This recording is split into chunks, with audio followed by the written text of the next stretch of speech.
5 perkara yang kita ada menunjukkan sebenarnya itulah tanda orang yang sudah mencintai Allah.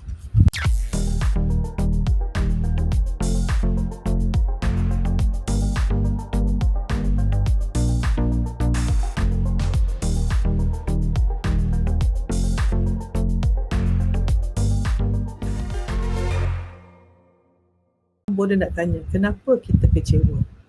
Sebab kita tidak memanfaatkan masa. Ulang sekali lagi, kenapa kita kecewa? Sebab dalam hati kita tahu bahawa kita tidak memanfaatkan masa yang sekejap di dunia ini Allah berikan kepada kita. Okey. So kita ada situasi kita dalam PKP. Kenapa kita rasa kecewa masa PKP? Kalau kita relatekan kepada kita merasakan kita belum cukup memberi manfaat kepada masa umur yang ada pada kita, kita kecewa. Kita renung balik, ada orang ber-20 tahun, 30 tahun, 40 tahun, 50 tahun. Apa yang kita telah capai dari segi redha Allah? Apa kita telah capai dari segi manfaat kita kepada manusia? Apa kita telah capai dari langkah-langkah memperbaiki diri? Apa kita telah capai daripada menjalankan segala hukum Allah? Apa yang kita telah capai dalam kita memberi manfaat kepada orang? Kita kecewa sebab kita tidak mengambil masa untuk membuat 5 perkara ini. Nak tahu tak apa dia? Dia nak buat satu cerita. Nak dengar cerita? Satu hari you all naik satu bas yang mewah cantik untuk pergi ke satu tempat yang sangat lebih cantik daripada bas tu. Okay. So dalam bas tu, you all diberi bekalan yang mencukupi untuk satu hari. Tiba-tiba perjalanan tu lebih panjang, memakan masa mungkin 4 hari lagi.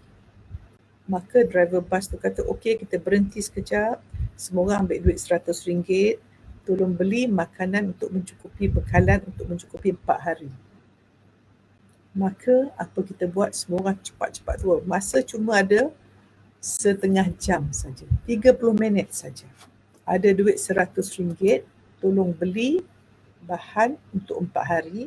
Tak usah beli banyak, kita akan berada di tempat yang penuh segala-galanya dalam masa 4 hari. So, ada orang, dia turun laju.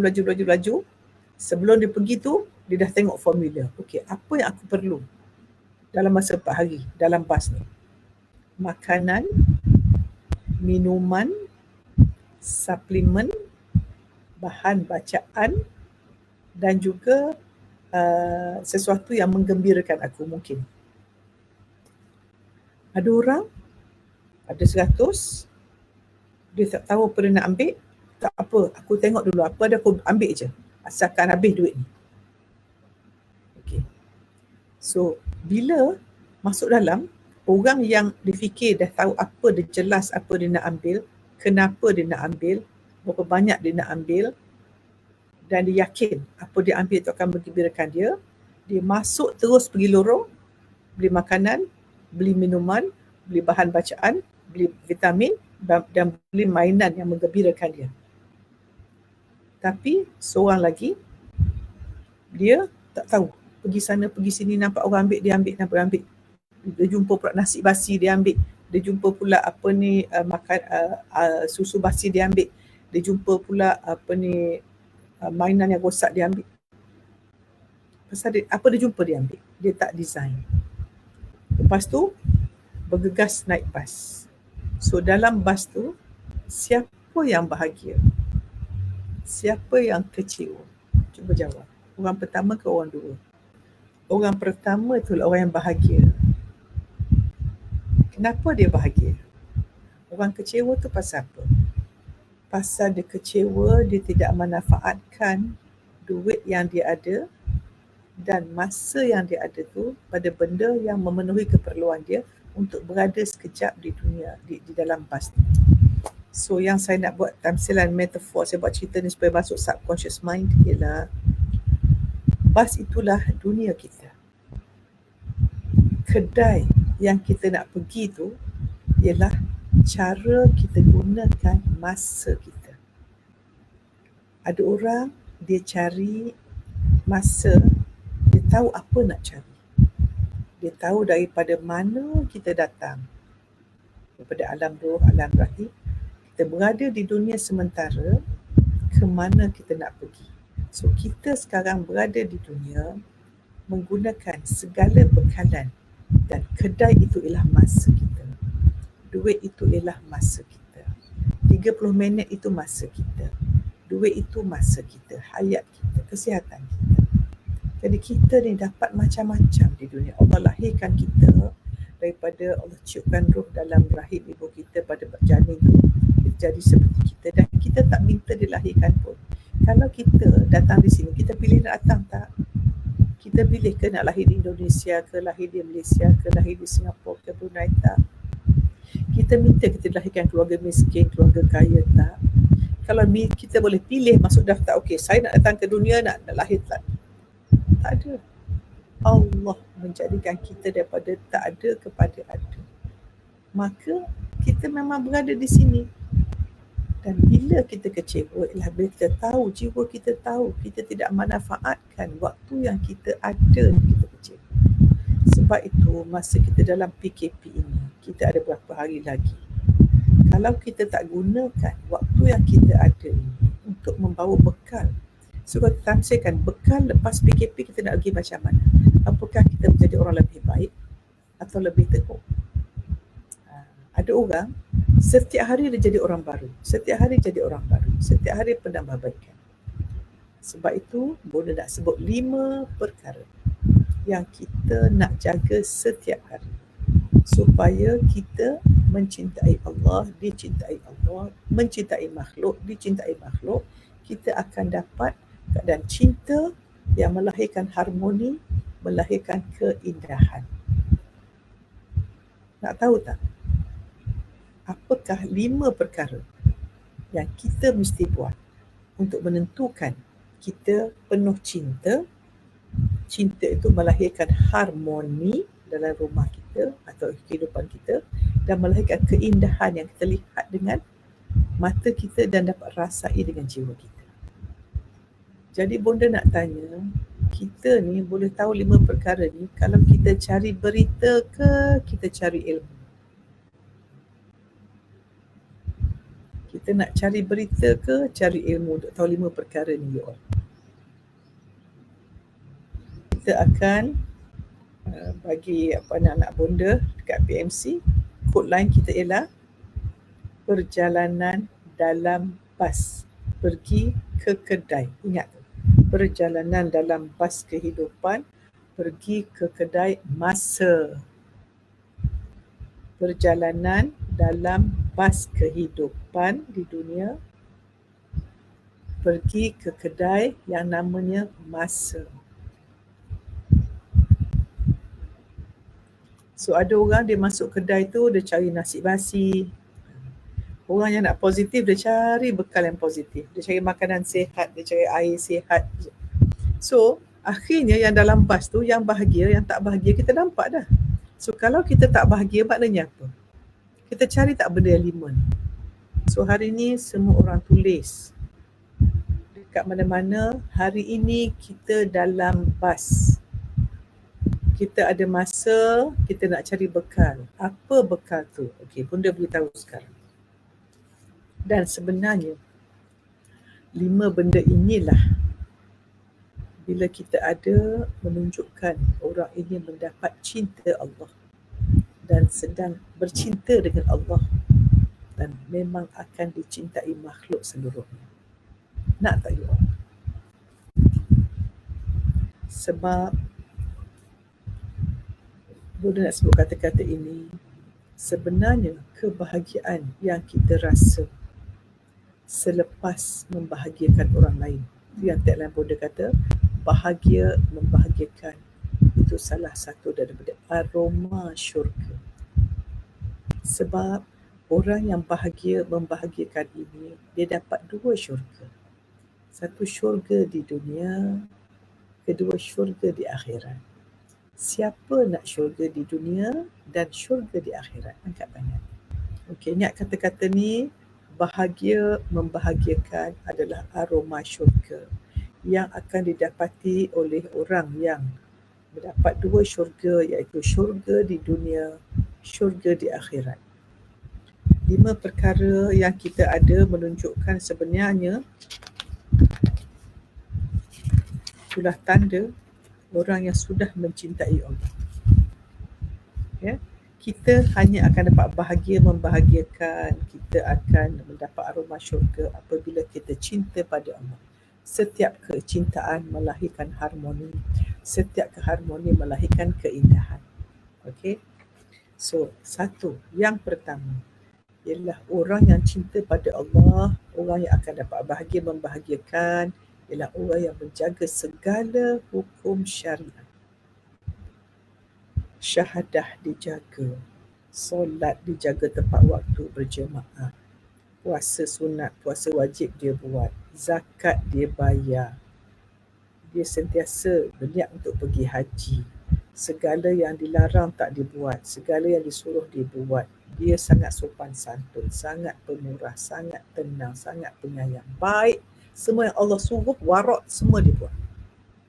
Okey. Yang kedua ialah mereka ini selain daripada hukum, mana dia dengan Allah ni dia jaga aurat, jaga solat semua tu. Dengan orang ni, dia seorang yang buat baik pada semua orang.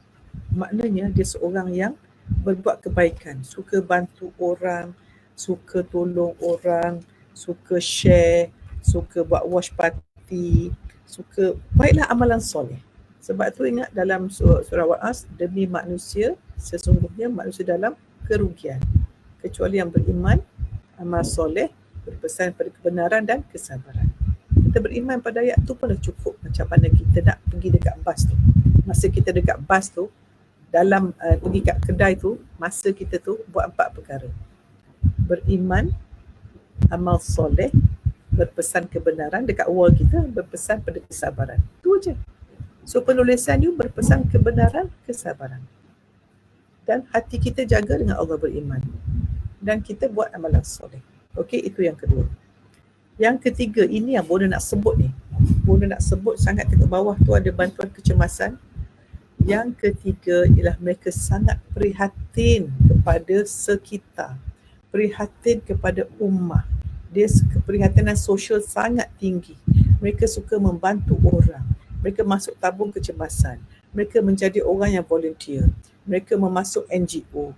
Mereka buat apa-apa untuk kebaikan ummah. Mereka tak fikir aku nak solat tahajud saja, aku nak baik dengan anak aku saja. Dia sentiasa peka. Dia tengok berita orang susah. Dia nampak ada bantuan kecemasan dekat Instagram. Semua minta bantuan, semua dia akan tolong. Kalau tak dengan duit pun, dia sampaikan ataupun dia mendoakan. Okey, sangat-sangat prihatin. Keprihatinan sosial yang tinggi. Yang ketiga. Okey. Apakah yang keempat? Ini yang penting. Inilah orang yang mencari ilmu. Yang keempat, memperbaiki diri. Sentiasa memperbaiki diri. Personal development, professional development, spiritual development. Sentiasa memperbaiki diri. Sebab apabila kita tidak ada niat memperbaiki diri dengan ilmu, kita akan sibuk mencari berita, melihat keburukan orang lain. Okey. Dan orang yang memperbaiki diri berarti dia rasa dia kurang. Orang yang tidak memperbaiki diri, dia kata apa? Saya dah tahu. Benda tu dah lama saya tahu. Sekolah pun dah belajar. Buat apa benda yang sama? Kita tak faham. Setiap kali kita mencari ilmu, kenapa setiap kali kita dapat baca buku tu, dulu faham sikit, lepas tu faham lagi. Sebab dia panggil stacking. Kalau kita lagi tinggi lagi nampak pandangan. So itulah penting. Mencari ilmu. Memperbaiki diri, mencari ilmu, faham, amal, disiplin, cari guru, cari circle, cari environment. Okey? Ini memperbaiki diri yang keempat. Dan yang kelima, apa dia? Ialah dia istiqomah. Istiqomah tu benda paling mahal. Istiqomah maknanya dia konsisten. Bukan hari ni post, besok tak post, hari ni share, besok tak share, hari ni solat. No, dia sikit tapi dia berterusan. Kalau dia tahajud boleh banyak pun dia buat 2. Kalau witir tak boleh sangat pun 1. Kalau Quran tak boleh 1 muka, setengah muka, 1 baris pun dia baca sikit. Dan segi psikologinya, kalau kita perbaiki diri kita, kalau 1% satu hari, 30 hari PKP dah 30% perubahan diri kita. Dan kita tidak boleh perbaiki diri kita kalau kita tidak renungi diri kita. Dan bila kita nak renung, nak tidur malam, kita renung, tengok silapku banyak. Sebab tu kita buat jurnal kesyukuran. Kita berbual, kita renung. Besok nak buat baik lagi. Bangun pagi kita fikir dah nak buat baik. Apa ilmu nak sampaikan, macam mana nak bahagiakan. Dan kita sentiasa menyeru orang kepada Allah, bukan kepada kita. So kalau kita ada di sini, kita buat sesuatu dengan niat mencari pengaruh untuk dipuji, untuk dikagumi, untuk dihormati, untuk dicintai, kita menjadi orang ingin mendapat. Tak mau macam tu. Siapa yang ingin mendapat itulah orang paling kecewa. Sebab bila mendapat berarti daripada makhluk, itulah kecewa. Kita merasa kecewa sebab kita telah menghabiskan masa kita dengan tidak memenuhi benda-benda yang Allah suka. Bila kita buat dosa, roh kita akan merasa sakit. Sebab itu bila kita renung mata kita, cakap minta maaf pada diri kita, semua orang nangis termasuk bonda. Kita banyak berdosa. Dan orang yang tidak merasa berdosa tidak akan minta ampun. Orang yang tidak merasa berdosa tidak akan minta maaf. Dan bila orang tak minta maaf, dia tidak akan memaafkan. Itu ciri sombong. Siapa di sini yang tidak boleh memaafkan orang lain, ciri sombong. Selalunya kalau kita tidak boleh memaafkan orang, bererti kita pun tidak minta maaf. Bila kita tidak minta maaf, kita merasa kita benar. Bila kita merasa kita benar, dia tidak akan minta ampun. Bila tidak minta ampun, hati kita kotor, mata hati gelap, mata nafsu terang, kita akan terus nampak yang tidak baik itu baik dan yang baik itu tidak baik. Setiap penambahbaikan, kan? Siri keempat, setiap penambahbaikan yang kita lakukan kepada diri kita, kita sedang menambah baik dunia. Dan kita ambil tanggungjawab. Setiap kejahatan orang lain lakukan, kita ambil tanggungjawab bahawa aku belum cukup melakukan kebaikan untuk buang energi negatif itu dengan kebaikanku. Maka apabila kita nampak banyak maksiat di luar sana, apa kita lakukan? Kita doakan orang bermaksiat supaya bertaubat. Dan kita terus, kalau ada benda air kotor, kita tuang air itu, lama-lama bersih. Setiap ada kekotoran, kita jangan peduli, kita tangguh air bersih akan hilang. Sebab itu maksud hadis kan, kalau rasa kita berdosa, kita nak hilangkan dosa, kita buat kebaikan, kita sedekah, kita zikir, pasal nak cover balik timbangan kita. Macam itulah kita di masyarakat. Setiap kali nampak orang buat tak baik, jangan tengok, jangan fokus, jangan bercakap, itu datang pada kita. Terus kita kuhaya, kita betulkan. Ambil tanggungjawab. Cakap saya salah, semua orang betul. Bila orang buat tak elok, apa saya belajar? Satu, ya Allah, buruknya buat macam tu. Syukur atas pelajaran ni, ya Allah. Aku ingin belajar daripada kesilapan orang. Ya Allah, kau selamatkanlah anak cucu keturunan aku, jangan buat benda ni.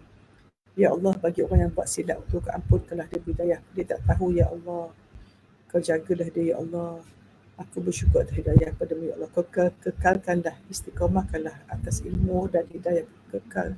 Sebab kita ni all buat baik, boleh bercakap ni semua, you all nak mencatat semua Allah. Kita mesti merasakan kita la haula wala quwwata illa billahil aliyyil azim. Okey. So boleh minta maaf jika terkasar bahasa. Ya, segala baik daripada Allah, yang tak baik daripada kesilapan benda sendiri. Dan benda sangat suka menerima teguran.